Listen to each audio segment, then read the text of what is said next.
Actually കുംഭമേളയ്ക്ക് പോകണമെന്ന് എനിക്ക് കുറെ കാലമായിട്ട് ആഗ്രഹം ഉണ്ടായിരുന്നു. അപ്പം ഞാൻ പോക്ക് നടക്കില്ലെന്ന് തന്നെ വിചാരിച്ചിരുന്നത്, വെറൊരു ആഗ്രഹമായിട്ട് തന്നെ അത് ഒതുങ്ങും എന്ന് വിചാരിച്ചു തന്നെയാണ് ഇരുന്നത്. അങ്ങനെ ഇരുന്ന സമയത്ത് ഞാൻ എന്നാ പോയാലോ എന്ന് ഓർത്ത് ടിക്കറ്റ് ബുക്ക് ചെയ്യാൻ വേണ്ടി നോക്കി. പക്ഷെ ടിക്കറ്റ് ബുക്ക് ചെയ്യാൻ വേണ്ടി നോക്കുമ്പോഴൊന്നും എല്ലാം വെയിറ്റിംഗ് ലിസ്റ്റ് ഭയങ്കര 200, 250 കാണിക്കുന്നത്. അപ്പൊ അത് കൺഫേം ആവില്ലെന്ന് എനിക്ക് ഉറപ്പായിരുന്നു. അത് കഴിഞ്ഞ് 2 ദിവസം കൂടെ കഴിഞ്ഞ് നോക്കി കഴിഞ്ഞപ്പോഴത്തേക്കും ട്രെയിനിലെല്ലാം എല്ലാ ദിവസത്തെ ട്രെയിൻ, അത് 26-ാം തീയതി ശിവരാത്രി വരെയുള്ള എല്ലാ ട്രെയിനുകളും ഫുള്ള് ബുക്കിംഗ് ആണ്. നമുക്കിനി ബുക്ക് ചെയ്യാൻ പറ്റില്ലാത്ത രീതിയിൽ ബുക്കിംഗ് ക്യാൻസൽ ചെയ്തിരുന്നു. അപ്പൊ അങ്ങനെ ഇരിക്കുന്ന സമയത്ത് എന്നാ പിന്നെ ജനറൽ കമ്പാർട്ട്മെന്റിൽ കയറി പോയാൽ എന്താ എന്ന് ഞാനിങ്ങനെ ചിന്തിച്ചു. അപ്പോ ഒറ്റയ്ക്ക് അത്ര ദൂരം ജനറൽ കമ്പാർട്ട്മെന്റിൽ ആസ് എ ലേഡി കയറി പോവാന്ന് വെച്ചിട്ടുണ്ടെങ്കിൽ അത് ഭയങ്കര ഹാർഡായിട്ടുള്ള ഒരു കാര്യമാണ്. അത് ഇപ്പൊ സൗത്ത് ഇന്ത്യ കണക്കുന്നവരെ നമുക്ക് കുഴപ്പമില്ല. പക്ഷെ അത് കഴിഞ്ഞിട്ട് എങ്ങനെയാണ് എന്നുള്ളത് നമുക്ക് വളരെ നന്നായിട്ട് അറിയാം. അതിന് നല്ല മെന്റൽ പവർ വേണം, അതുപോലെ തന്നെ ഫിസിക്കലി നല്ല വിൽ പവർ വേണം അത്ര ദൂരം ജനറൽ കമ്പാർട്ട്മെന്റിൽ കയറി പോകണമെങ്കിൽ. അപ്പൊ ഞാനിങ്ങനെ കൂടെ വരാനായിട്ട് കുറെ പേരോട് ചോദിച്ചു. എന്റെ കൂടെ വരാനിരുന്നവർക്കൊക്കെ ലീവ് കിട്ടണില്ല. അങ്ങനെ പല പല തടസ്സങ്ങളായി പോയി. പിന്നെ ലാസ്റ്റ് ഞാൻ തീരുമാനിച്ചു, എനിക്കെന്തോ പോണെന്ന് ഭയങ്കര ആഗ്രഹമായിരുന്നു. പിന്നെ എന്തോ ഒരു ഉൾവിളി പോലെ ലാസ്റ്റ് പോവാന്ന് തന്നെ തീരുമാനിച്ചു. ഒറ്റയ്ക്ക് പോകാനാണ് ഞാൻ ആ സത്യം പറഞ്ഞ ആദ്യം ഇറങ്ങിയത്. ഞാൻ ഒറ്റയ്ക്ക് പോകാൻ വേണ്ടിയിട്ട് ഇവിടുന്ന് ബാഗ് എടുത്ത് ഇറങ്ങി. പോണ വഴിക്ക് വെള്ളൂർക്കുന്നത്ത്, അതായത് നമ്മുടെ സ്വന്തം നാട്ടിലെ അമ്പലമാണ്, ക്ഷേത്രത്തിൽ കയറി തൊഴുതു. ഇറങ്ങിക്കഴിഞ്ഞ് നെക്സ്റ്റ് ബസ് കയറുമ്പോ എന്റെ മൈൻഡിൽ പെട്ടെന്ന് ഓർത്തതാണ് ശ്രീപ്രിയനെ. അപ്പൊ ഞാൻ ഓർത്ത് എന്തുകൊണ്ട് ശ്രീപ്രിയോട് ജസ്റ്റ് ശ്രീപ്രിയ സമ്മതിക്കില്ല എന്ന് വിചാരിച്ചിട്ടാണ് ആക്ച്വലി ഞാൻ ശ്രീപ്രിയ വിളിക്കുന്നത്. പക്ഷെ ശ്രീപ്രിയ എന്നോട് ചോദിച്ചു, അവൾ ആദ്യം ഒന്ന് ഞെട്ടി. ഇന്ന് രാത്രിയിലത്തെ ട്രെയിനിന് പോയാലോ എന്നാ ഞാൻ ചോദിക്കുന്നത്. അപ്പൊ ആദ്യം ഒന്ന് ഞെട്ടി. അപ്പൊ അവള് പറഞ്ഞു ശരി, ഞാൻ കോളേജിൽ വിളിച്ച് ചോദിക്കട്ടെ, ലീവ് കിട്ടുമെന്ന് ചോദിക്കട്ടെ എന്ന് ചോദിച്ചു. വീട്ടിൽ വിളിച്ച് ചോദിച്ചു, ലീവ് കിട്ടുമെന്ന് കോളേജിലും വിളിച്ച് ചോദിച്ചു. രണ്ടിടത്തും ഓക്കെ പറഞ്ഞു. അവളുടെ അച്ഛൻ പറഞ്ഞു പൈസ ഇട്ട് അതോളാം പൊക്കോ എന്ന് പറഞ്ഞു. അങ്ങനെ അവള് കൂടെ വന്നു. അത് കഴിഞ്ഞ് രാത്രി നമ്മള് 11:55 എല്ലാ ശനിയാഴ്ചകളിലും ഇവിടുന്ന് പാട്ന എക്സ്പ്രസ് ഉണ്ട്. അത് ശനി രാത്രി 11:55 ഇവിടുന്ന് എടുത്തു കഴിഞ്ഞാൽ ഞായർ രാത്രിയും കഴിഞ്ഞ് തിങ്കളാഴ്ച രാത്രി ഏകദേശം അവിടെ എത്തും അല്ലെ. തിങ്കളാഴ്ച രാത്രി ഏകദേശം അവിടെ എത്തും. അത് കഴിഞ്ഞ് ചൊവ്വാഴ്ച രാത്രി ആ പാട്ന എക്സ്പ്രസ് തിരിച്ചു വരും. ആ പാട്ന എക്സ്പ്രസിന് തന്നെയാണ് ഞങ്ങൾ തിരിച്ചും കയറി പോകുന്നത്. അപ്പൊ അങ്ങോട്ട് പോയ സമയത്ത് ഞങ്ങള് എറണാകുളം റെയിൽവേ സ്റ്റേഷനിൽ നിന്ന് ആ വണ്ടി എടുക്കുന്നത്. പക്ഷെ ഞങ്ങൾ കുറച്ച് നേരത്തെ പോവാണെങ്കിൽ സീറ്റ് പിടിക്കാലോ എന്ന് വിചാരിച്ച് നേരത്തെ അവിടെ ചെന്നു. അവിടെ ഏകദേശം ഒരു 8 മണി മുതലേ ബംഗാളികള്, നോർത്ത് ഇന്ത്യൻസ്, ഇവിടുന്ന് പണി കഴിഞ്ഞ് അങ്ങോട്ട് പോകുന്ന ആളുകൾ അവിടെ പാവിരിച്ച് കിടക്കുക. ഞങ്ങൾ ചെന്നപ്പോ റെയിൽവേ സ്റ്റേഷന്റെ ആ ഒരു പ്ലാറ്റ്ഫോം മുഴുവൻ നോർത്ത് ഇന്ത്യൻസ് കിടക്കുക, ഒരൊറ്റ ലേഡീസ് ഇല്ല. 11:55 വണ്ടി വന്നു. വണ്ടി വന്നപ്പോ എല്ലാരും കൂടെ കുത്തി ഇടിച്ച് കയറി. എല്ലാ ജനറൽ കമ്പാർട്ട്മെന്റും അപ്പൊ തന്നെ ഫുള്ള് കംപ്ലീറ്റ് ആയി. അപ്പൊ അവിടെ നമ്മുടെ കേരള പോലീസിന്റെ റെയിൽവേ ഉദ്യോഗസ്ഥർ അവിടെ നിൽപ്പുണ്ടായിരുന്നു. അപ്പൊ അവര് നമ്മുടെ അടുത്ത് ചോദിച്ചു, മക്കളെ നിങ്ങൾ എങ്ങോട്ടാന്ന് ചോദിച്ചു. ഞങ്ങൾ പറഞ്ഞു പ്രയാഗ്രാജിലാന്ന് പറഞ്ഞു. അവിടെ എന്നായിരുന്നിട്ടാന്ന് ചോദിച്ചു. ആ പോലീസുകാരൻ അങ്ങനെ തന്നെ ചോദിച്ചു. ഞാൻ ചോദിച്ചു കുംഭമേള കാണാൻ പോവാന്ന് പറഞ്ഞു. ഇത്തവണ പോവണ്ട, അടുത്ത ആഴ്ച പോവാ, അല്ലെങ്കിൽ അടുത്താഴ്ച പോവാന്ന് പറഞ്ഞു. ഇല്ല സാറേ ഇറങ്ങി, ഞങ്ങൾ എന്തായാലും പോവാന്ന് പറഞ്ഞ് അങ്ങനെ ഇറങ്ങിയതാ. അപ്പം ഞങ്ങൾ ആദ്യം സാറ് പറഞ്ഞൊരു കാര്യം ചെയ്യും, സ്ലീപ്പറിൽ പോയി കയറിയിട്ട് കുറച്ച് കഴിയുമ്പോഴത്തേക്കും ആളോട് കാര്യം പറഞ്ഞാൽ മതി, എന്നിട്ട് എങ്ങനെയെങ്കിലും ഫൈൻ അടച്ചിട്ടാണെങ്കിലും സ്ലീപ്പറിൽ ഒരു സീറ്റ്, 2 പേർക്കും കൂടെ ഒരു സീറ്റ് വാങ്ങിച്ചെടുക്കുമെന്ന് പറഞ്ഞു. ഞങ്ങൾ ശരി പറഞ്ഞു. സ്ലീപ്പറിൽ കയറി കഴിഞ്ഞാൽ പുള്ളി പറഞ്ഞു ഏറ്റവും ഫ്രണ്ടില് ലഗേജിന്റെ തൊട്ട് ബാക്കിൽ ഒരു SLR കമ്പാർട്ട്മെന്റ് കിടപ്പുണ്ട്. അത് നിലവിൽ ഇപ്പൊ ആരും ശ്രദ്ധിച്ചിട്ടില്ല, ഫ്രീ ആയിട്ട് കിടക്കോ, ഓടിച്ചെന്ന് അതിൽ കയറിക്കോ, അത് തുറക്കണ്ടെന്ന് പറഞ്ഞു. അങ്ങനെ ഞാനും ഇവളും കൂടി SLRൽ പോയി കയറി മുകളിൽ 2 ബെർത്ത് പിടിച്ച് അവിടെ കിടന്നു.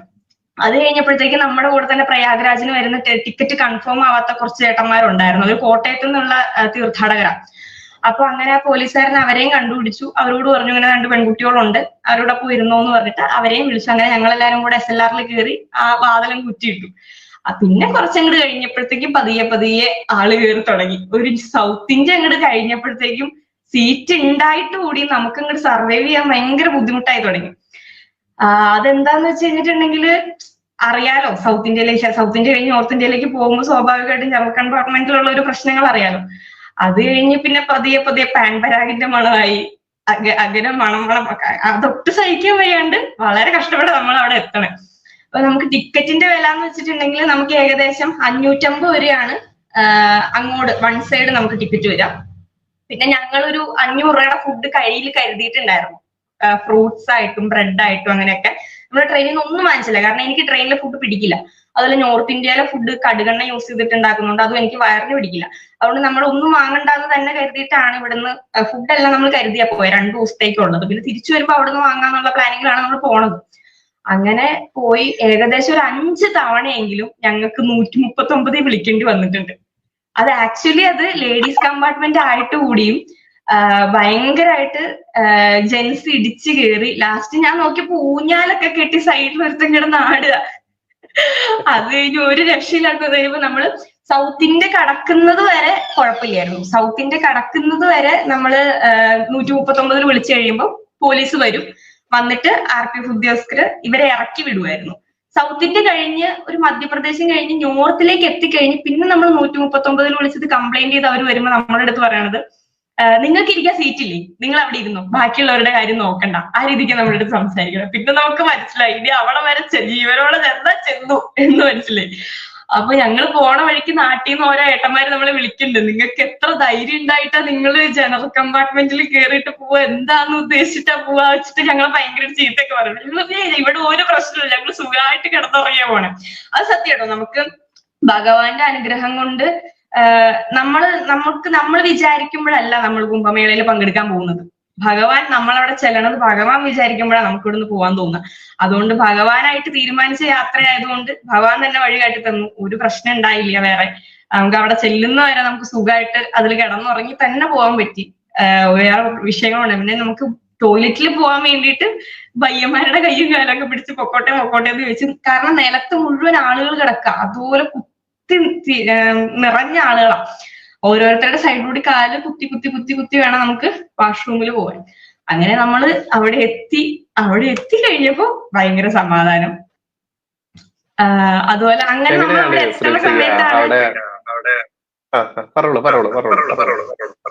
അവിടെ എത്തുന്ന സമയത്താണ് ആക്ച്വലി നമ്മുടെ കൂടെ, അതായത് എന്റെ മണ്ഡലത്തിന്റെ BJPയുടെ മുൻ മണ്ഡലം പ്രസിഡന്റും മണ്ഡലം ജനറൽ സെക്രട്ടറി ഞങ്ങൾ അവിടെ ചെന്ന് ഇറങ്ങിക്കഴിഞ്ഞപ്പം ഇവര് ഒരു മലയാളിക്ക് CPR കൊടുത്തോണ്ടിരിക്കുക. അതായത് ആ ചേട്ടൻ ആക്ച്വലി സ്ലീപ്പർ കമ്പാർട്ട്മെന്റ് ബുക്ക് ചെയ്ത് വന്നിറങ്ങിയ വഴിക്ക് പുള്ളിക്ക് കാർഡിയാക് അറസ്റ്റ് വരുക ചെയ്തത്, ഈ ഭയങ്കര കൺജസ്റ്റൻ ആയത് കാരണം. അപ്പോ അവിടെ നിന്ന് പോലീസുകാർക്ക് എന്ത് ചെയ്യണം എന്ന് അറിയാതെ വേഗം സ്ട്രക്ചർ എടുക്കാൻ വേണ്ടിയിട്ട് ഓടുന്നത്. അപ്പോഴത്തേക്കും നമ്മുടെ അരുൺ എന്നാണ് ആളുടെ പേര്, ആള് പെട്ടെന്ന് കിടന്ന ആൾക്ക് CPR കൊടുത്തോണ്ടിരിക്കുമ്പോഴാണ് നമ്മൾ ചെല്ലുന്നത്. അങ്ങനെ നമ്മൾ അവരെ കണ്ടു. പിന്നെ അങ്ങോട്ട് യാത്ര ഫുള്ള് അവരുടെ രണ്ടുപേരുടെ കൂടെയായിരുന്നു. തിരിച്ച് നമ്മളെ സേഫ് ആയിട്ട് ട്രെയിനിൽ കയറ്റി വിടുന്ന വരെ അവർ നമ്മുടെ കൂടെ ഉണ്ടായിരുന്നു. പോണ വഴിക്കൊക്കെ നമുക്ക് ഓരോരോ പ്രതിസന്ധികൾ വന്നപ്പോഴും ഭഗവാന്റെ ആളുകളായിട്ട്. അതെ. ഓക്കെ, ശ്രീപ്രിയ, എങ്ങനെയാണ് അവിടെ ചെന്നതിന് ശേഷം എങ്ങനെയാണ് ഭഗവാന്റെ ആ ഒരു ത്രിവേണി സംഗമത്തിൽ സ്നാനം ചെയ്യുന്ന സമയം? അതുപോലെ നമ്മുടെ ഭാഗ്യത്തിനനുസരിച്ചാണ്, ഞാൻ 2 ആഴ്ചയോളം ഉണ്ടായിരുന്നു. നമ്മുടെ ഭഗവാൻ നമ്മളെ കൊണ്ടുപോകുന്നത് നമുക്ക് ശരിക്കും ഫീൽ ചെയ്യാൻ പറ്റും. അത് എങ്ങനെയായിരുന്നു അവിടെ ചെന്ന് ഇറങ്ങിയതിന് ശേഷം എന്താണ് തോന്നിയിട്ടുള്ളത്? ചേട്ടൻ പറഞ്ഞത് സത്യമാണ്. ഭഗവാൻ നമ്മളിങ്ങനെ കൊണ്ടുപോകുന്ന വളരെ കറക്റ്റാണ്. ഇവിടുന്ന് ഇറങ്ങുന്നുണ്ടായി.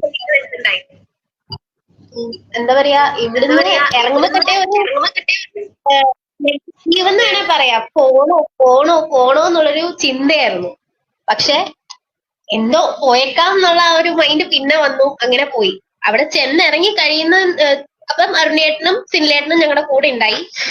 പിന്നെ അവിടുന്ന് നടക്കാന്ന് വെച്ചു. നടക്കേ പറ്റുള്ളൂ, അല്ലെങ്കിൽ കയ്യിൽ കാശ് വേണം. നല്ല രീതിയിൽ കയ്യിൽ കാശ് ഉണ്ടെങ്കിൽ നമുക്ക് അവിടുന്ന് ഇലക്ട്രിക് വണ്ടി കിട്ടും, അല്ലെങ്കിൽ ബൈക്ക് കിട്ടും. അങ്ങനെ കയറി നമുക്ക് സെക്ടറിന്റെ അടുത്ത് വരെ എത്താൻ പറ്റും. എന്നാലും നടക്കാൻ കുറെ ദൂരം ഉണ്ടാവും അവിടുന്ന്. അപ്പോ ഞങ്ങള് നടക്കാം എന്ന് പ്ലാൻ ചെയ്തു. ഒരു 6 കിലോമീറ്റർ ഉണ്ട് അവിടുന്ന് സംഗം ജംഗ്ഷൻ എന്ന് പറയുന്ന സ്ഥലത്തേക്ക്. പിന്നെ നടക്കാന്ന് വെച്ചു. ഞങ്ങള് 4 പേരും കൂടെ എന്തായാലും രാവിലെ കുളി നടക്കുള്ളൂ, സ്നാനം നടക്കുള്ളൂ. പിന്നെ നടന്നേക്കാം, കാണാമല്ലോ എന്നൊക്കെ വിചാരിച്ചിട്ട് ഞങ്ങൾ 4 കൂടെ നടന്നു തുടങ്ങി. പിന്നെ പോകുന്ന വഴിക്ക് എവിടെയെങ്കിലൊക്കെ ഇരിക്കുക, കുറച്ചു നേരം ഇരുന്നു, പിന്നെ നടന്നു. അങ്ങനെ സംഗം ജംഗ്ഷൻ എത്തി. അവിടെ ചെല്ലുമ്പോ കിട്ടുന്ന ആ ഒരു ഫീൽ എന്ന് പറഞ്ഞാൽ ഫുള്ള് ഇങ്ങനെ ലൈറ്റും വെള്ളത്തിന്റെ അകത്തേക്ക് കൂടെ ആ ലൈറ്റിന്റെ റിഫ്ലക്ഷൻ ഒക്കെ അടിച്ചിട്ട് വേറെ ഏതോ ഒരു ലോകത്ത് ചെന്നൊരു ഫീല് പോലെയാണ്. പിന്നെ അവിടുന്ന് ഞങ്ങള് അവിടെ മന്ദിരം കെട്ടിയിട്ടിട്ടുണ്ട്. ഓരോ സ്ഥലത്തും ഇങ്ങനെ ഓരോ എന്താ പറയാ ചെറിയ ചെറിയ മന്ദിരങ്ങൾ കെട്ടിയിട്ടിട്ടുണ്ട്. അവിടെ പോയി കുറെ നേരം ഇരുന്നു.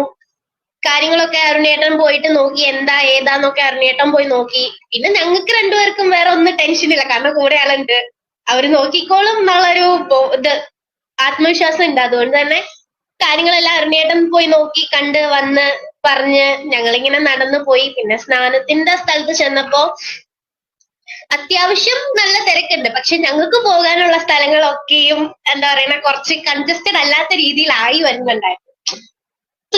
ഇത് ഉന്തി തള്ളി ആളുണ്ട്, പക്ഷെ ഞങ്ങള് പോകുന്ന വഴികളിലൊന്നും അത്ര അങ്ങനെ വരുന്നില്ല. എന്ത് തരത്തിലുള്ള അനുഗ്രഹം അതെന്ന് ഇപ്പോഴും പറഞ്ഞു തരാൻ പറ്റുന്നില്ല. ഇവിടുന്ന് ചെല്ലുന്ന സമയം മുതലേ അങ്ങനെയാണ്. ഞങ്ങളുടെ മുന്നില് ഭയങ്കര ക്രൗഡ് വരുന്നുണ്ട്, എന്നാൽ നടന്നു തുടങ്ങുമ്പോ അത് ഇല്ലാണ്ടാവുക ചെയ്യുന്നത്. എന്തോ ഭയങ്കര വലിയൊരു അനുഗ്രഹം, അല്ലെങ്കിൽ പൂർവികര് ചെയ്ത അന്ന് സുഹൃതം എന്നൊക്കെ വേണമെങ്കിൽ അതിന് പറയാം. അവര് ചെയ്തു വെച്ചിരുന്നതിന്റെ ആ ഒരു ഫലമായിരിക്കും ഞങ്ങൾക്ക് രണ്ടുപേർക്കും പോയി തൊഴുത് അനുഗ്രഹം അവിടെ പോയി ആ ഒരു സ്നാനം ചെയ്യാനുള്ള അനുഗ്രഹം കിട്ടിയതെന്ന് ഞാൻ വിശ്വസിക്കുന്നത്. ഇപ്പൊ ഞാന് നിങ്ങൾ രണ്ടുപേരും പോയ ആ ഒരു ചിത്രങ്ങൾ അധീന പങ്കുവെച്ചിട്ടുള്ള വീഡിയോസ് ഒക്കെ കണ്ടിട്ട് ഇന്ന് രാവിലെ എന്നെ ഒരു മുസ്ലിം പെൺകുട്ടി വിളിച്ചു. ആ കുട്ടിയുടെ പേര് ഞാനിപ്പോ നമ്മുടെ BJP ആയിട്ട് പ്രവർത്തിക്കുന്ന ഒരു കുട്ടിയാണ്. ഇപ്പൊ പറയുന്നില്ല, കാരണം നാളെ അവരുടെ പോക്ക് ചിലപ്പോ പേര് പറഞ്ഞാൽ മുടക്കാൻ ചിലപ്പോൾ ആളുകൾ ഉണ്ടായിരിക്കും, അതുകൊണ്ട് പറയുന്നില്ല. ഞാൻ നേരത്തെ പറഞ്ഞിരുന്നല്ലോ. അത്തരത്തിൽ ആ പെൺകുട്ടി എന്നെ രാവിലെ വിളിച്ചിട്ട് ചേട്ടാ എനിക്ക് പോവാൻ എന്താ ചെയ്യാന്ന് ചോദിച്ചു. ഞാൻ പറഞ്ഞു അപ്പൊ വേറൊരു പെൺകുട്ടി എന്റെ നാട്ടിൽ ഇതുപോലെ ചേട്ടാ എങ്ങനെയാണ് പോവുക, എന്നെ ഒന്ന് ഹെൽപ്പ് ചെയ്യുക. ഞാൻ പറഞ്ഞു നിങ്ങൾ ഒറ്റയ്ക്ക് പോരുത്, ആരെങ്കിലും ഒരാൾ ഉണ്ടാകുമ്പോൾ വെയിറ്റ് ചെയ്യൂ. അപ്പൊ ഞാൻ ഈ മുസ്ലിം കുട്ടി വിളിച്ചപ്പോ രണ്ടുപേരെയും ഞാൻ കണക്ട് ചെയ്ത് കൊടുത്തു. അപ്പൊ അവര് നാളെ മറ്റന്നാള് അവരുടെ ശാരീരിക പ്രശ്നങ്ങളൊക്കെ പറഞ്ഞിങ്ങനെ നീട്ടിക്കൊണ്ട് ഞാൻ പറഞ്ഞു ഇന്ന് അല്ലെങ്കിൽ നാളെ, അല്ലാതെ അതിന്റെ അപ്പുറത്തോട്ട് നിങ്ങൾ പോവരുത്. ഇനി അതിന്റെ അപ്പുറത്തോട്ട് പോകുന്തോറും പ്രശ്നങ്ങൾ വരും, തിരക്ക് കൂടി വരും. അതുകൊണ്ട് ഇന്ന് പൊക്കോ അല്ലെങ്കിൽ നാളെ പൊക്കോ, മറ്റന്നാൾ എന്ന് ചിന്തിക്കരുത് എന്ന് പറഞ്ഞു. അപ്പൊ തന്നെ അവർ ട്രെയിൻ നോക്കിയ സമയത്ത് 1-2 ട്രെയിൻ ഞാൻ പറഞ്ഞു കൊടുത്തു. ഈ പറയുന്ന പാറ്റ്ന എക്സ്പ്രസ് ഉണ്ട്, പിന്നെ കുംഭമേള സ്പെഷ്യൽ വാരണാസി ട്രെയിൻ ഉണ്ട്, ഒരുപാട് ട്രെയിനുകളുണ്ട്, 3-4 ട്രെയിനുകളുണ്ട് നേരിട്ട് ചെന്നിറങ്ങാൻ പറ്റുന്നത്.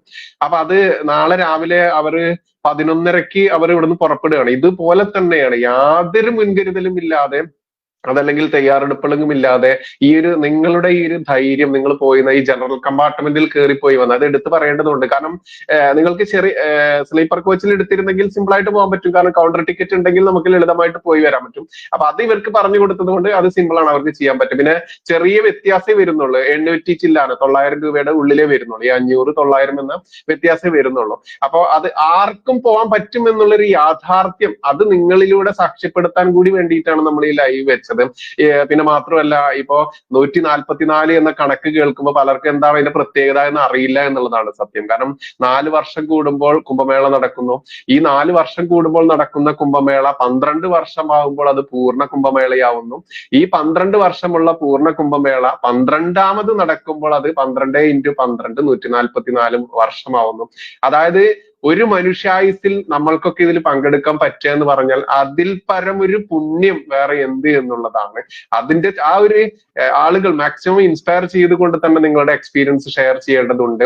അതുകൊണ്ട് ഇപ്പോ ഈ ജനറൽ കമ്പാർട്ട്മെന്റിൽ ആരും അങ്ങനെ തിക്കിത്തിരക്കി പോകുന്നതിനേക്കാൾ ഉപരി ഏറ്റവും സുരക്ഷിതം എന്ന് പറയുന്നത് നിങ്ങൾ നേരിട്ട് ഏതെങ്കിലും ഒരു റെയിൽവേ സ്റ്റേഷനിൽ ചെല്ലുക, എന്നിട്ട് അവിടുത്തെ എൻക്വയറിയിൽ ചോദിക്കുക പ്രയാഗ്രാജ് വരെയുള്ള ട്രെയിൻ ഏതാണെന്ന് ചോദിക്കുക. എന്നിട്ട് അവിടെ ഡയറക്റ്റ് ഫോം ഫില്ല് ചെയ്ത് കൊടുത്ത് സ്ലീപ്പർ ക്ലാസ്സിലെ വെയിറ്റിംഗ് ലിസ്റ്റ് ഒന്നും നിങ്ങൾ നോക്കണ്ട. നിങ്ങൾ 200, 300, 500 ഒക്കെ ആയിരിക്കും നിങ്ങളുടെ വെയിറ്റിംഗ് ലിസ്റ്റ് നമ്പർ, അതൊന്നും മൈൻഡ് ചെയ്യണ്ട. കൗണ്ടർ ടിക്കറ്റ് നിങ്ങളുടെ കയ്യിൽ വെക്കുക. മാക്സിമം വരിക 1000-നുള്ളിൽ മാത്രമാണ്. ഫുഡ് ഈ പറഞ്ഞ പോലെ അദീന പറഞ്ഞതുപോലെ നിങ്ങൾക്ക് വേണമെങ്കിൽ കരുതാം, അതല്ലെങ്കിൽ പിന്നെ ഇത്തരത്തിലുള്ള യാത്രയിലൊന്നും ആരും അങ്ങനെ ഫുഡ് കഴിക്കാനായിട്ട് പോകില്ലല്ലോ, ലളിതമായിട്ടുള്ള ഫുഡ് എല്ലാവരും കഴിക്കുകയുള്ളൂ. അവിടെ എത്തിക്കഴിഞ്ഞാൽ പിന്നെ ടെന്റ് സൗകര്യം ഇഷ്ടം പോലെയുണ്ട്. 26 സെക്ടറുകളോളം പരന്നു കിടക്കുന്ന 60 കിലോമീറ്ററിന് ചുറ്റളവിലാണ് ഈ സ്നാനം നടത്താനുള്ള ടെന്റുകളും കാര്യങ്ങളൊക്കെ സൗകര്യമുള്ളത്. അപ്പൊ അവിടെ എത്തിക്കഴിഞ്ഞാൽ നിങ്ങളെ സ്വീകരിക്കാൻ അതല്ലെങ്കിൽ ഭഗവാൻ കൊണ്ടുപോവുക എങ്ങനെയാണ് എന്നുള്ളത് ശ്രീപ്രിയയും അതുപോലെ അദീനയും നിങ്ങളോട് പച്ചയ്ക്ക് പറഞ്ഞിരിക്കുന്നു. ഇനി എന്താണ് അദീന കൂടുതൽ എക്സ്പീരിയൻസുകൾ എങ്ങനെയാണ് ഇനി പറയാനുള്ളത്? അവിടെ ഒന്നാമത്തെ കാര്യം ശ്രദ്ധിക്കേണ്ടത് നമ്മൾ അക്കോമഡേഷൻ ശ്രദ്ധിക്കണം. കാരണം പല സെക്ടറുകളിലും ചെല്ലുമ്പോൾ ഇതൊരു പൈസയ്ക്ക് വേണ്ടി അല്ലെങ്കിൽ കച്ചവടമായിട്ട് കൊണ്ടു നടക്കുന്ന ആളുകളുണ്ട്. നമ്മൾ ഈ പറയണ പോലെ ആധ്യാത്മിക പവിത്രതയാണ്, ഈശ്വരന്റെ കാര്യമാണ്, ഒക്കെയാണ്. പക്ഷെ നമുക്കറിയാം ഏറ്റവും കൂടുതൽ കച്ചവടം നടക്കുന്നത് നമ്മുടെ ഹൈന്ദവ സംസ്കാരത്തിലാണ്, നമ്മുടെ മതത്തിനുള്ളിൽ തന്നെയാണ്.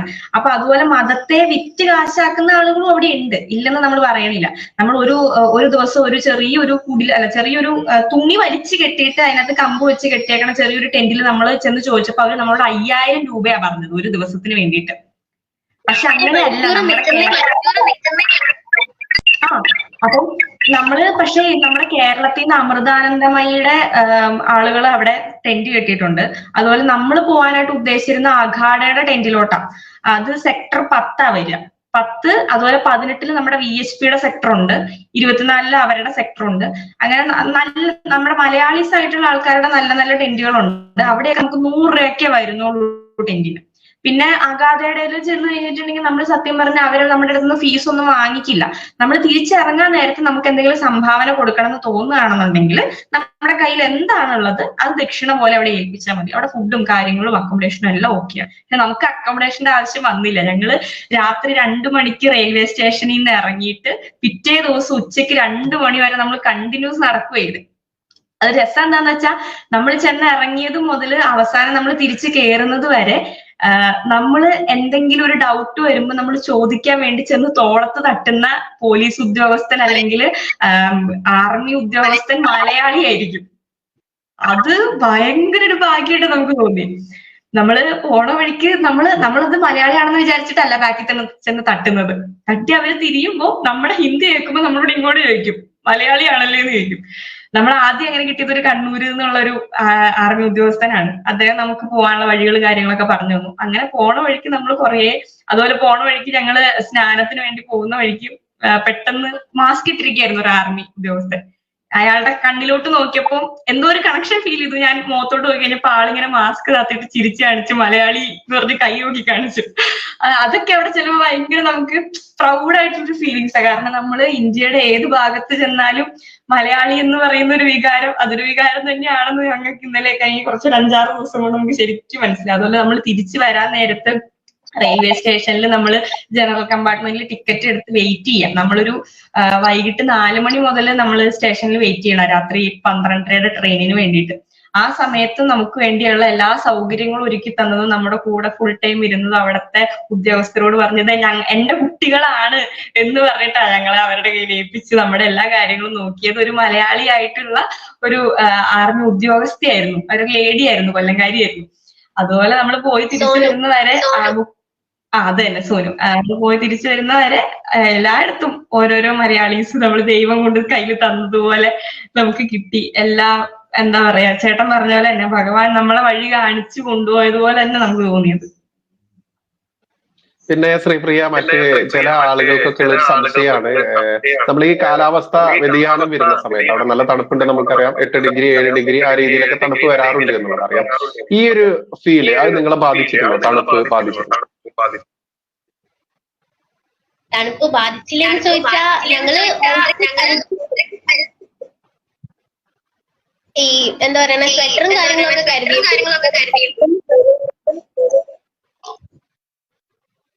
സ്വെറ്ററും ഒരു സോക്സും ഒക്കെ ഞാൻ കരുതിയിരുന്നു. അതിനോട് ഞാൻ പറഞ്ഞിട്ടുണ്ടായി നല്ല തണുപ്പുണ്ടാവും, അതുകൊണ്ട് എന്തെങ്കിലുമൊക്കെ കയ്യിൽ എടുത്തോ എന്ന് ഞാൻ ആദ്യമേ പറഞ്ഞിട്ടുണ്ടായിരുന്നു.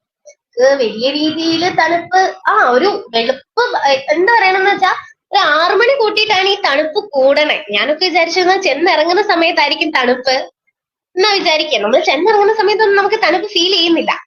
കുറെ കഴിഞ്ഞ് ഈ ഒരു 6 മണിയോട് അടുക്കുമ്പോഴാണ് നമ്മൾ നിന്ന് വിറയ്ക്കുക.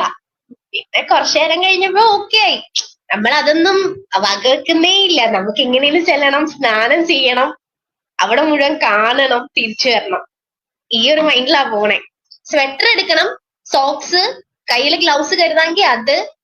എന്തായാലും തണുപ്പിന് നല്ല രീതിയിൽ ഉണ്ട്, ആവശ്യത്തിന് തണുപ്പുണ്ട്. പക്ഷെ ഇതൊന്നും പ്രശ്നമില്ലെങ്കിൽ പോയിട്ട് വരാം.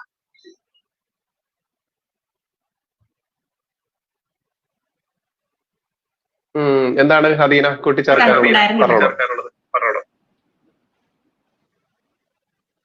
ഞങ്ങൾ ചെല്ലുന്ന ദിവസങ്ങളിൽ വലിയ തണുപ്പുണ്ടായിരുന്നില്ല. കഴിഞ്ഞ വർഷം ഞാൻ ഇതേ സമയത്ത് അയോധ്യക്ക് പോകുന്നത്. അയോധ്യക്ക് കഴിഞ്ഞ വർഷം ഇതേ സമയം പോകുമ്പോൾ തണുപ്പ് കാരണം വിറച്ചിട്ട് എങ്ങനെയെങ്കിലും നാട്ടിലെത്തിയാൽ മതി എന്നുള്ള മൈൻഡിലാണ് നമ്മൾ നിൽക്കുന്നത്. അതുപോലെ നമ്മൾ വിറച്ച് നിൽക്കും. അത്രയും തണുപ്പൊന്നും ഉണ്ടായിരുന്നില്ല ആക്ച്വലി. ഇത് രാവിലെ ഒരു 12 ഡിഗ്രി സെൽഷ്യസ് അത്രയൊക്കെ ഉണ്ടായിരുന്നുള്ളൂ.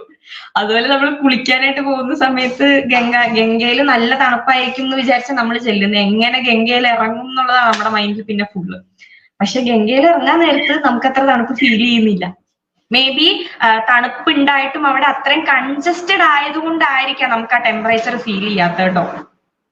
അതുമായിരിക്കാം. ഓക്കെ, എനിക്ക് മറ്റൊരു സംശയമാണ്, നിങ്ങൾ രണ്ടുപേരും ഇതുപോലെ അതല്ലെങ്കിൽ പേഴ്സണൽ ആയിട്ട് ഇതുപോലെ ഒരുപാട് യാത്ര ചെയ്ത് എക്സ്പീരിയൻസ് ഉള്ള ആളുകളാണോ, അതോ ഏതൊരു പുതിയൊരാൾക്ക് പോയി വരാൻ പറ്റുന്ന സാഹചര്യമാണോ എന്ന് അറിയാൻ വേണ്ടിയിട്ടാണ്? നിങ്ങൾക്ക് ട്രാവലിംഗിൽ ഒരുപാട് എക്സ്പീരിയൻസ് ഉള്ള ആളുകളാണോ? ഭാഷയിൽ വലിയ പ്രാവീണ്യമുള്ള ആളുകളാണോ?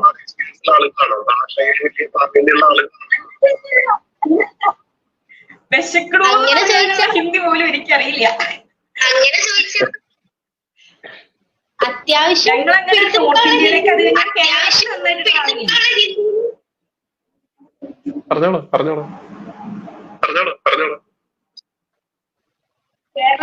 നന്നായിട്ട് ട്രാവൽ ചെയ്യും. കേരളത്തിൽ അങ്ങോട്ടും ഇങ്ങോട്ടും ട്രാവൽ ചെയ്യുന്നുണ്ട് സങ്കടകരമായിട്ടുള്ള കാര്യങ്ങൾ. പക്ഷെ നോർത്ത് ഇന്ത്യയിലേക്ക് നമുക്ക് അങ്ങനെ അധികം ട്രാവൽ ചെയ്യേണ്ടി വന്നിട്ടില്ല. വന്നപ്പോഴൊക്കെ നമ്മുടെ കൂടെ ആളുണ്ടായിരുന്നു. ഇപ്പം നമ്മൾ ഡൽഹിക്ക് പോകുമ്പോഴാണെങ്കിലും പറഞ്ഞാൽ അയോധ്യക്ക് പോയ സമയത്താണെങ്കിലും നമ്മുടെ കൂടെ അപ്പോഴൊക്കെ നമുക്ക് ഗേഡിയൻ പോലെ നമ്മളോട് നമ്മുടെ സംഘടനയിലുള്ള ആരെങ്കിലും ഒക്കെ നമ്മുടെ കൂടെ ഉണ്ടാവും. പക്ഷെ നമ്മൾ ഫസ്റ്റ് ടൈമാണ് ഇങ്ങനെ ഒറ്റയ്ക്കൊരു കടുങ്കൈ ചെയ്യുന്നത്. നോർത്ത് ഇന്ത്യയിലേക്ക് ഒറ്റയ്ക്കൊക്കെ പോയേക്കാന്ന് വിചാരിച്ചു. അതുകൊണ്ട് നമുക്ക് അങ്ങനെ നോർത്ത് ഇന്ത്യയിലേക്ക് പോയ വലിയ എക്സ്പീരിയൻസ് കാര്യങ്ങൾ ഒറ്റയ്ക്ക് പോയുള്ള എക്സ്പീരിയൻസ് ഒന്നും ഇല്ലാത്തവർ തന്നെയാണ്. അപ്പൊ ആദ്യമായിട്ട് പോകുന്നവർക്ക് പോകാനായിട്ടൊന്നും ഒരു ബുദ്ധിമുട്ടില്ല. പോകണം എന്നുള്ള മനസ്സ് മാത്രം മതി. ബാക്കി ഭഗവാൻ കൊണ്ടുപോകുള്ളൂ. ഭഗവാന്റെ അടുത്തേക്കല്ലേ പോകുന്നത്. ഒന്നും പേടിക്കാനില്ല. മാന്യപ്രേക്ഷകരെ, ഇതിൽ പരം ഒരു എക്സ്പീരിയൻസ് വേറെ വേണ്ട എന്നുള്ളതാണ് യാഥാർത്ഥ്യം. കാരണം നിങ്ങൾക്ക് എല്ലാവർക്കും അറിയാം, അദീനയായാലും ശ്രീപ്രിയയായാലും അത്ര എക്സ്പീരിയൻസ് ഇല്ലാത്ത ആളുകളാണ്. എന്നിട്ട് പോലും അവർ ഈ പറയുന്ന ജനറൽ കമ്പാർട്ട്മെന്റിൽ ടിക്കറ്റ് എടുത്തുകൊണ്ട് വളരെ ലളിതമായി തന്നെ പോയി വന്നു എന്നുള്ളതാണ്. അതുകൊണ്ട് ആർക്കും പോവാവുന്ന ഒന്നാണ് മഹാകുംഭമേളയിൽ പങ്കെടുക്കാൻ വേണ്ടി എന്നുള്ളത് വീണ്ടും വീണ്ടും അരക്കിട്ടുറപ്പിച്ച് പറയാൻ വേണ്ടി തന്നെയാണ് ഈ ഒരു സെഷൻ ഇവിടെ ചെയ്തത്. കാരണം ഞാൻ എല്ലാ വീഡിയോയിലും പറയാറുണ്ട്, ആർക്കും പോകാൻ പറ്റുന്നതാണ്. ഇനി എന്തെങ്കിലും അഭിപ്രായങ്ങൾ അതല്ലെങ്കിൽ അഡ്വൈസ് വേണമെന്നുണ്ടെങ്കിൽ നമ്മുടെ ചാനലിൽ വാട്സപ്പ് നമ്പർ ചുവടെ കാണിക്കുന്നുണ്ട്. ആര് എപ്പോൾ ഏത് നട്ടപ്പാതിലേക്ക് ആവശ്യപ്പെട്ട് കഴിഞ്ഞാലും അതിന്റെ വിവരങ്ങൾ തരുന്നതാണ്. അപ്പോൾ ദയവ് ചെയ്ത് കോൾ ചെയ്യരുത്. മെസ്സേജ് അത് ഓഡിയോയോ ടെക്സ്റ്റോ ആയിട്ട് മാത്രം ചെയ്യുക. നിങ്ങൾക്കുള്ള കൃത്യമായിട്ടുള്ള നിർദ്ദേശങ്ങൾ തിരിച്ച് കിട്ടുമെന്നുള്ള ഉറപ്പോടെ വീണ്ടും തരികയാണ്. കാരണം ഇനി ഒരു 144 വർഷം എന്നുള്ളത് നമ്മൾക്കൊന്നും നമ്മുടെ ലൈഫ് ഉണ്ടാവും എന്നുള്ളത് ഇല്ല എന്ന് തന്നെ തീർത്ത് പറയാൻ പറ്റും. അതുകൊണ്ട് ഇത്രയും വലിയൊരു മഹാഭാഗ്യം നമ്മുടെ മുന്നിൽ നമ്മൾ ജീവിച്ചിരിക്കുന്ന ഈ കാലഘട്ടത്തിൽ നമ്മൾക്ക് പങ്കെടുക്കാൻ വേണ്ടി ഭഗവാൻ കൊണ്ടുവരുമ്പോൾ അതിൽ പങ്കെടുക്കുക എന്നത് നമ്മുടെ ദൗത്യമാണ്. അതിന്റെ ആ ഒരു തീവ്രമായിട്ടുള്ള ആ ഫീല് നിങ്ങളിലേക്ക് എത്തിക്കാൻ വേണ്ടിയിട്ടാണ് അദീനയെയും അതുപോലെ ശ്രീപ്രിയയെയും ക്ഷണിച്ചുകൊണ്ട് തന്നെ ഈ ഒരു സെഷൻ ഇവിടെ ഗംഭീരമാക്കി വെച്ചിട്ടുള്ളത്. അതുകൊണ്ട് ശ്രീപ്രിയയും അദീനയും ഒക്കെ വ്യക്തിപരമായിട്ട് അറിയുന്ന ആളുകൾക്ക് അവരെ ബന്ധപ്പെട്ടാലും വിശദ വിവരങ്ങൾ കിട്ടും. പിന്നെ ചെയ്യേണ്ട ചില്ലറ കാര്യങ്ങൾ ഇത്ര മാത്രമേ ഉള്ളൂ. ജനറൽ കമ്പാർട്ട്മെന്റിൽ ടിക്കറ്റ് എടുക്കുന്നത് ഒന്ന് മാറ്റി പിടിച്ചിട്ട് നേരിട്ട് ഏതെങ്കിലും റെയിൽവേ സ്റ്റേഷനിൽ ചെന്നുകൊണ്ട് സ്ലീപ്പർ കമ്പാർട്ട്മെന്റിലെ ഒരു കൗണ്ടർ ടിക്കറ്റ്, അതായത് അവിടെ ഫോം ഫില്ല് ചെയ്ത് കൊടുത്താൽ കൗണ്ടർ ടിക്കറ്റ് കിട്ടും. ഓൺലൈനായിട്ട് ബുക്ക് ചെയ്യരുത്. ഓൺലൈനായിട്ട് ബുക്ക് ചെയ്താൽ നിങ്ങൾക്ക് വെയിറ്റിംഗ് ലിസ്റ്റിൽ നിന്ന് നിങ്ങൾ പുറത്തായി കഴിഞ്ഞാൽ ഓട്ടോമാറ്റിക് ആയിട്ട് അത് ക്യാൻസൽ ആയിട്ട് ആ കാശ് നിങ്ങളുടെ അക്കൗണ്ടിലേക്ക് തിരിച്ചു കയറും. അതുകൊണ്ട് കൗണ്ടർ ടിക്കറ്റ് തന്നെ വാങ്ങി അത് കയ്യിൽ വെക്കുക. ഏത് സ്ലീപ്പർ കോച്ചിലും നിങ്ങൾക്ക് കയറിയിരിക്കാം. പിന്നെ നിങ്ങളുടെ പെരുമാറ്റത്തിന്റെയും ഭഗവാന്റെ അനുഗ്രഹത്തിനും അനുസരിച്ച് എല്ലാവരും മിക്ക 90% ആളുകളും ഈ കുംഭമേളയ്ക്ക് പോകുന്ന ആളുകളായിരിക്കാം. അവർ ഒരിക്കലും നിങ്ങളെ ആട്ടിപ്പുറത്താക്കുകയോ അതല്ലെങ്കിൽ ഇരിക്കാൻ ഇടം തരാതെ ബുദ്ധിമുട്ടിക്കുകയോ ഒന്നുമില്ല. കാരണം എല്ലാവരും ഓം നമ ശിവായ എന്ന മന്ത്രത്തോടു കൂടി ഭഗവാനെ കാണാൻ വേണ്ടി മഹാകുംഭമേളയിൽ പങ്കെടുക്കാൻ വേണ്ടി പോവുകയാണ്. അപ്പോൾ ആരും നിങ്ങളെ ഉപദ്രവിക്കില്ല. പിന്നെ ഭഗവാന്റെ പ്രൊട്ടക്ഷൻ ഉണ്ടാവും എന്നുള്ളത് മറ്റാരേക്കാൾ ഉപരി ഈ കുട്ടികൾക്ക് അറിയാൻ പറ്റും. അവർ ജനറൽ കമ്പാർട്ട്മെന്റിൽ പോവുക എന്ന് പറഞ്ഞാൽ അത് അവിശ്വസനീയമാണ്. അത് വിശ്വസിക്കേണ്ട ഘടകമാണ് എന്നതാണ് അവരെ കൊണ്ട് തന്നെ ഞാനത് പറയിപ്പിക്കാൻ വേണ്ടി ഈ സെഷൻ വെച്ചത്. ഇപ്പോ ഞാൻ നേരത്തെ പറഞ്ഞു, കഴിഞ്ഞ ദിവസം Jayasuryan sir, advocate Jayasuryan sir വിളിച്ചിട്ട് എന്തൊക്കെയാണ് ബൈജു പോവേണ്ട സമയത്ത് പ്രിക്കോഷൻസ് എടുക്കേണ്ടത് എന്നുള്ളത്. അതിപ്പോ ശ്രീപ്രിയ പറഞ്ഞ പോലെ തന്നെ കയ്യിൽ ഗ്ലൗസ് ഇടാൻ അത് എടുക്കാം. പിന്നെ മലയാളികൾ എവിടെ ചെന്നാലും മുണ്ട് മടക്കിയിട്ട് ഏത് തണുപ്പത്ത് നടക്കാനുള്ള ഒരു ഗട്സ് ഉള്ളത് കൊണ്ട് പ്രശ്നമില്ല. ഇപ്പൊ ഞാനൊക്കെ ചെന്ന സമയത്ത് ചെല്ലുമ്പോൾ ജീൻസ് ഇട്ടിട്ടാണ് പോയത്. പക്ഷെ അവിടെ ചെന്നതോടുകൂടി നമ്മുടെ നാടൻ വേഷത്തിലേക്ക് വെള്ളമുണ്ടിലേക്കും ടീഷർട്ടിലേക്കും ഞാൻ മാറി. തണുപ്പൊന്നും മലയാളികളെ ബാധിക്കില്ല എന്നുള്ളതാണ് സത്യം. അത്തരത്തിൽ ഒരു സെറ്റർ കരുതുക, 2 ബെഡ്ഷീറ്റ് കട്ടിയുള്ളത് കരുതുക, ഒരു കമ്പിളി ഉണ്ടെങ്കിൽ അതുകൂടെ നല്ലതാണ്. കട്ടിപ്പുതപ്പുകൾ 2ഓ 3ഓ കരുതുക. സീറ്റ് നിങ്ങൾക്ക് കിട്ടിയില്ലെങ്കിലും സ്ലീപ്പർ ക്ലാസിന്റെ 2 ബർത്തിന്റെ ഇടയിലുള്ള ഒരു സ്പേസ് ഉണ്ട്. ഞാൻ തിരിച്ച് റിസർവേഷൻ എനിക്ക് കിട്ടിയില്ല. അപ്പൊ ഞാൻ വന്ന സമയത്ത് അതിനിടയിലാണ് ബെഡ്ഷീറ്റ് വിരിച്ച് സുഖമായിട്ട് കിടന്നിറങ്ങി പോകുന്നത്. ആരും നമ്മളെ ശല്യപ്പെടുത്തില്ല. അപ്പൊ 2 പെൺകുട്ടികൾ തന്നെ സാക്ഷ്യപ്പെടുത്തുമ്പോൾ ഇതിലധികം മറ്റൊന്നും പറയേണ്ടതില്ല എന്നുള്ളതാണ് യാഥാർത്ഥ്യം. അതുകൊണ്ട് തന്നെ ഇവരുടെ എക്സ്പീരിയൻസ് മാന്യ പ്രേക്ഷകർക്ക് മുൻപിലേക്ക് വെക്കുകയാണ്. ഇനി ഏതൊരാൾക്കും പോകാൻ പറ്റും. 23-ാം തീയതി വരെ നിങ്ങൾക്ക് പോവാം. കാരണം 23, 24, 25 ആ 3 ദിവസത്തെ യാത്ര, അതിനുള്ളിൽ അവിടെ എത്തും നിങ്ങൾ. പിന്നെ 26-ാം തീയതി ലാസ്റ്റ് ഡേറ്റ് ആണ്. അതുകൊണ്ട് 23-ാം തീയതി വരെ പോകാനുള്ളവർക്ക് പോകാൻ പറ്റുന്ന അവസരം ഭഗവാൻ ഇപ്പോഴും നീട്ടിവെച്ചിട്ടുണ്ട്. ആ അവസരം എത്തിപ്പിടിച്ച് അവിടെ എത്തിപ്പെടുക എന്നുള്ളത് നിങ്ങളുടെ ആവശ്യമാണ്, ഭഗവാന്റെ ആവശ്യമല്ല. അപ്പൊ അത് ഏറ്റെടുത്ത് മഹാകുംഭമേളയിൽ അംഗമാവുക എന്നുള്ളത് ആ ഒരു മഹാ ഐശ്വര്യം ദൗത്യം വിജയകരമാവട്ടെ, എല്ലാവർക്കും പറ്റട്ടെ എന്ന ആ ഒരു പ്രാർത്ഥനയോടെ തൽക്കാലം നമ്മൾക്ക് നമ്മുടെ മാന്യ അതിഥികൾ അധീനയും ശ്രീപ്രിയയുടെ പെർമിഷനോടുകൂടി ഈ സെഷൻ ഇവിടെ അവസാനിപ്പിക്കാം. മറ്റൊരു സെഷനായിട്ട് വീണ്ടും വരും. നന്ദി, നമസ്കാരം. ജയ് ഹിന്ദ്, ജയ് ശ്രീറാം.